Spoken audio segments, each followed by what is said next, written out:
Hey, what's going on? I'm back with a deck profile from the Hercule deck that I piloted at Nationals this past weekend. I ended up finishing 6, 2, and 1, 33rd place, unfortunately. That was a bit of a stinger, you know. I did know beforehand that I didn't make top, kind of, because I was talking to Anthony Creatora, and he had the same record as me, and I knew based on who he played. Like, I didn't ask exactly who he played, but just from who I thought he played, that he would have better breakers than me. So when they were going down the list and they didn't announce his name yet, I assumed they wouldn't call me till they called him. So when they called 31 as Tim, obviously it wasn't Anthony. I assumed at that point I wasn't 32nd. So I like what it wasn't like I wasn't like, oh, like, I don't know, like it kind of hit me like a minute or two before that already. So I was kind of just like, oh, like, it's whatever, it happens. Even after I won my last round, I knew it was possible that I didn't top based on the record. So it wasn't like that big of like a, it hurt. I knew that I should have been there, but it happened. So what are you gonna do?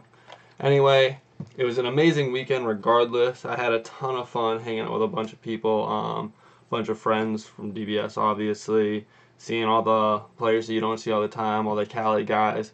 Some Cali guys that used to play Naruto that I haven't even seen in DBS because they actually didn't end up going to Gen Con. So like Brian Samuel and Steve Aragon and the other people that are on Intricate Gaming in that squad. So they had a pretty good showing. I know that Brian Samuel top 16, and I believe that their captain MacGyver top 64, so a little bit right outside the top cut. If like one more win, and he would have been like that range. So they had like a pretty decent showing as well. And then the other West Coast teams like DBS dudes and some of those, and then I believe Scout reports from the West Coast. I don't remember. Um, Russell from Seattle beat my ass though. Smashed me on stream. That was, I don't want to say embarrassing because, well, his deck has a good matchup, but it was kind of embarrassing to get thrashed like that. I was sitting there like, damn, like, why'd that game have to be on stream? Like, I just got like bodied. But again, it happens. Congrats to him. Topped with a super cool Android 17 deck or Super 17 deck, playing the Super 17 chain. I didn't have time to play test really for Nats in general, but didn't expect that to be as good as it was when I like read those cards. Um, but just getting into the deck, since that's what the video's for. I did play the Hercule leader. I chose Hercule because this is what I played at Atlantic City, which is the last tournament I played at, and honestly, I've probably played Dragon Ball Super twice since Atlantic City because I've been so busy with school. And this is really what I felt comfortable with. This is what I was playing going into Atlantic City. I adjusted the list for the new cards, obviously, and then I just went with that because it was just really a comfortability factor, what I thought I would have the best experience playing.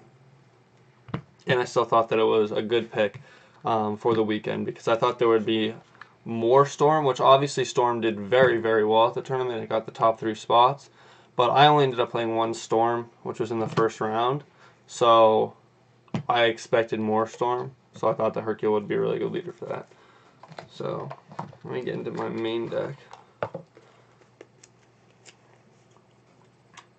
So, 2-pan. So the deck is pretty much similar to the way it was before. Played in Atlantic City with the Black Demigra package. I do still play Demigra, which a lot of players opted not to do with their Hercule list.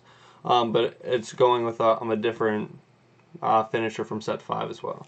So I went with 2-pan because space was really tight and I felt like I could cut one. I had another Self-Awakener or other Self-Awakeners in the deck, so it wasn't as necessary to see her. And I thought that this would be a format where people were attacking more. Janemba's going to attack you anyway because they're going to mill you, and that matchup's already pretty hard. Cell Chain is going to attack you because if they don't attack you, their cell is not going to be that great anyway because I'm not going to have a huge hand size if you're not attacking me. So I was fine with just playing 2 of this. against you 7, you're obviously going to want to see this, which that was a flaw. Luckily, I didn't play against you 7, but one of my friends who did play the exact same deck as me, he played versus U7, and obviously it's super rough because Pan, well, you do have other self-awakeners, Pan is the best one to help you awaken in that matchup.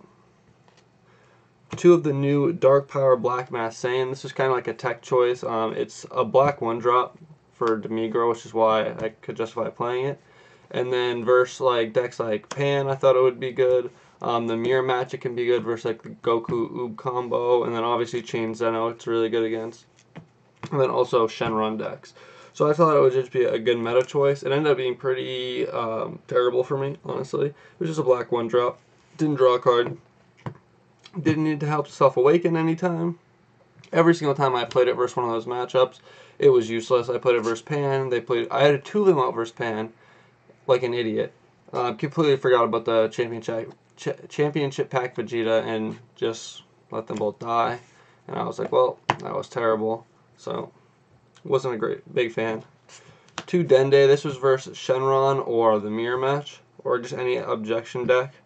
I ended up only playing 1 in the last round, and this was amazing in that matchup. Won me that matchup 100%. I played against Ben Lodi's, great player from the Midwest, Milwaukee. I believe he's from the Milwaukee or that vicinity. And he's topped, I think, every event that he's gone to so far. He won the St. Louis regional event. I ended up playing him in the mirror round 9. He went first. He had objection. Huge advantage. I knew he was going to go G to me. His deck was playing 4 of them. I hit Dende, popped his energy, hit my objection, played another Dende, popped his another energy, because this effect is if they did it at all, then you can do it again. So it put me so far ahead and allowed me to go G to first and just completely swing the game when he normally would have been able to swing the game. Then the standard Hercule Black 1-drops. This is play-by-play pro. He's a negate. You can use him to draw 2. I would say he was more of a negate for me throughout the event. But the draw 2 still did come in handy in certain situations. And again, he's a black 5k 1 cost for Demigro. And he's a target off of the next card, which is the other announcer, Ever Curious. This is probably the best 1-drop in your deck, in my opinion. This card is crazy. You want to see this pretty much in every opening hand. Unless you're playing against Storm, you're going to play this pretty much every single game on turn 1. If you're playing against Storm, you just don't play it because you just want that energy for defense. Even though you're playing Hercule, like, they can punish you. Like, you're a 5k, don't be silly, don't waste your energy on this.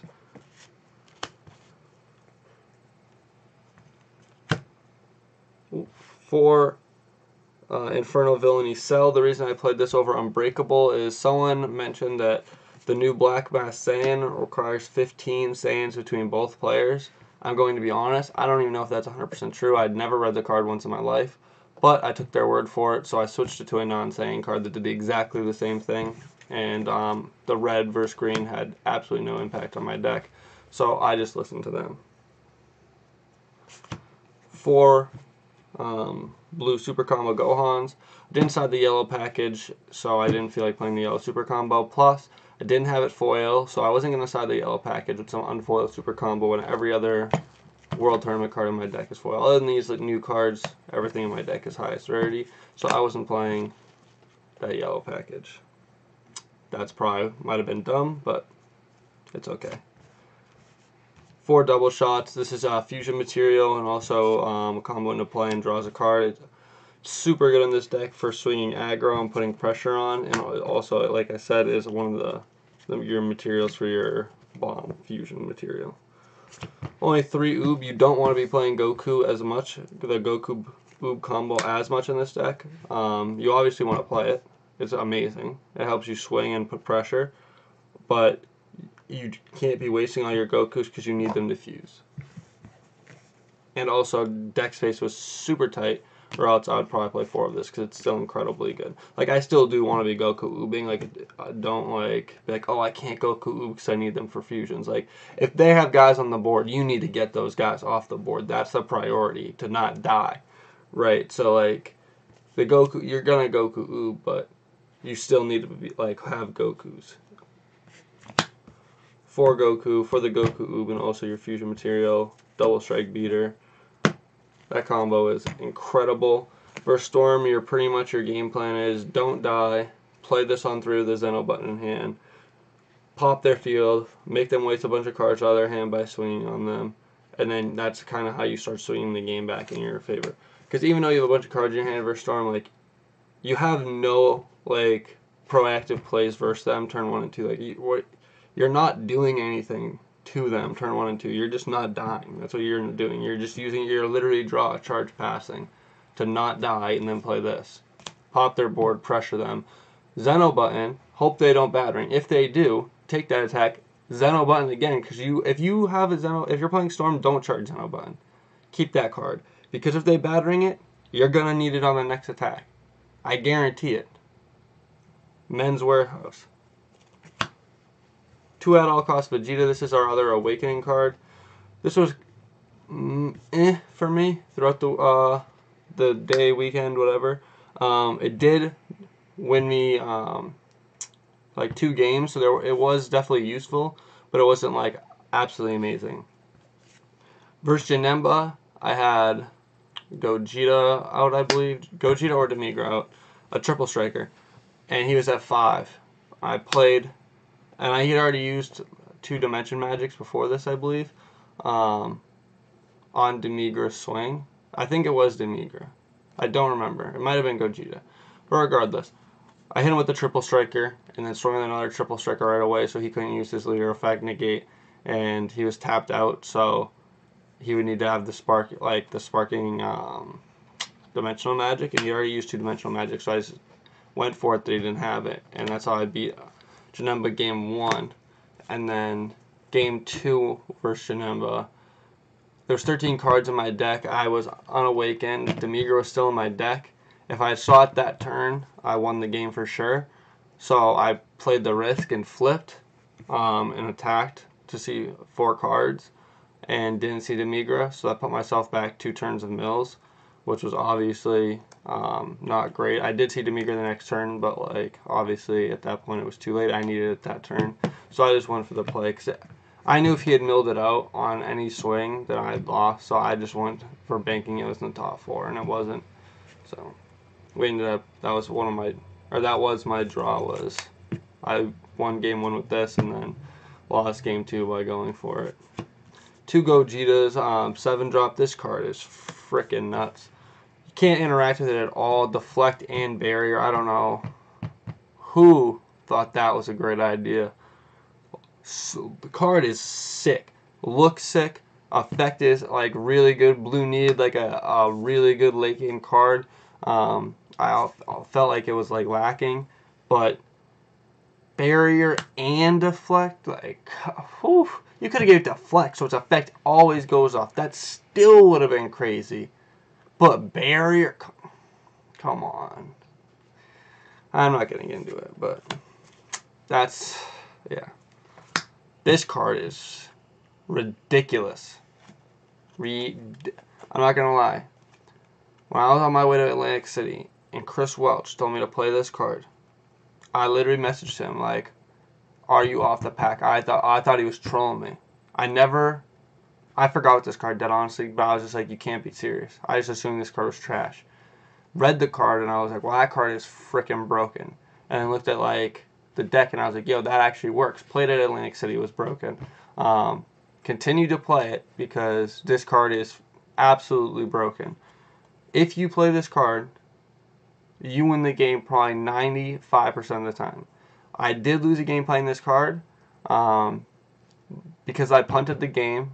I'm not going to get into it. Kind of got sharked, and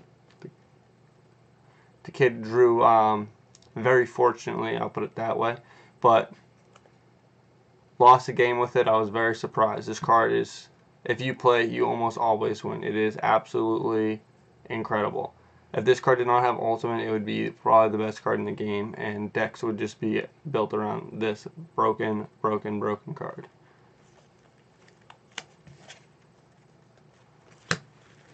Mafuba. I put this in my main deck the morning of because versus Janemba, if they get Vegito on the board, it's just obnoxious. You really are, pretty much you lost because you're already at a disadvantage and you don't have barrier removal, so it's good for that. And versus Android, it's the same thing with Android 18. Plus, it just comes in handy for a negate, really, for annoying, pesky things. 2 objection. Couldn't fit the third in the main, honestly. You just wanted to obviously see this versus the other control decks that are playing ramp spells and big bombs like Gogeta, because you want to hit your bombs first, especially if you go second. 4 Zeno button. This card is incredible also. Pretty much makes this deck work because you can play stuff and then untap and be able to play your 10Ks that you need to be able to play as Hercule to keep up your power being lower than your opponent. Because them always being a 15K to your 10K, you're always going to have to combo a 10K. So you need energy up to use your 10Ks.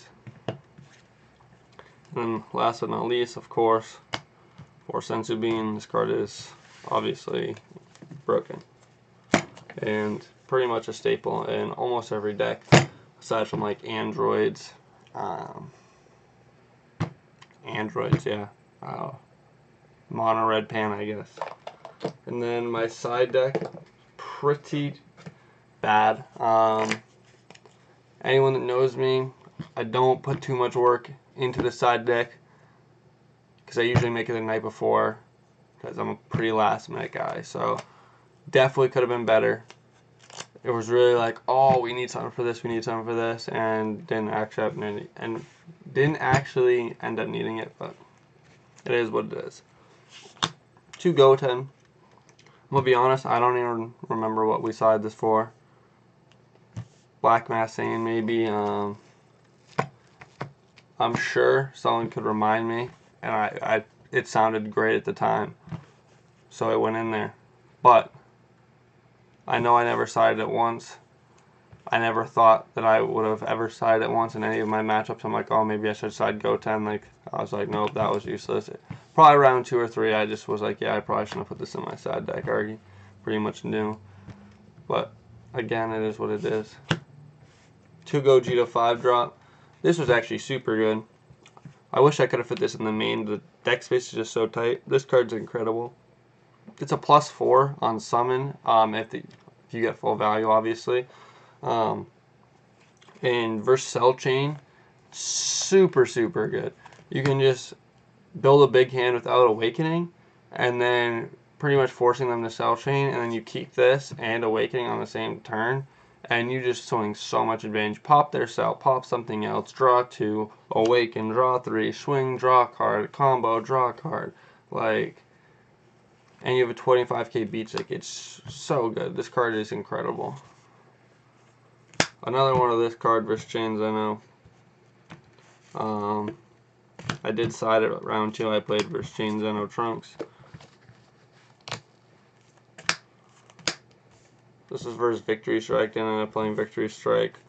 Probably would not have been that good if I played versus Victory Strike. Like Dave Sublet, who plays Victory Strike, like sided Bardock in. They can attack active guys, and he just would wait to Victory Strike. Bardock, kill it. Victory Strike, and go in and kill you. So I guess that wouldn't have been too useful anyway. 2 Peel Off. Side this in versus Storm or like Shenron to negate triple attack, triple strike, something like that. Or negate swap. Honestly, could have warranted a main deck slot in a lot of situations because it is also a combo card for Hercule. 2 Kami. Felt like Dende was better in the main since it would help me versus like decks that I needed it versus. Where decks where I need Kami, I usually have a good matchup versus anyway. In round 5, we were XO1, I ended up playing a Kale Leader Veggie deck.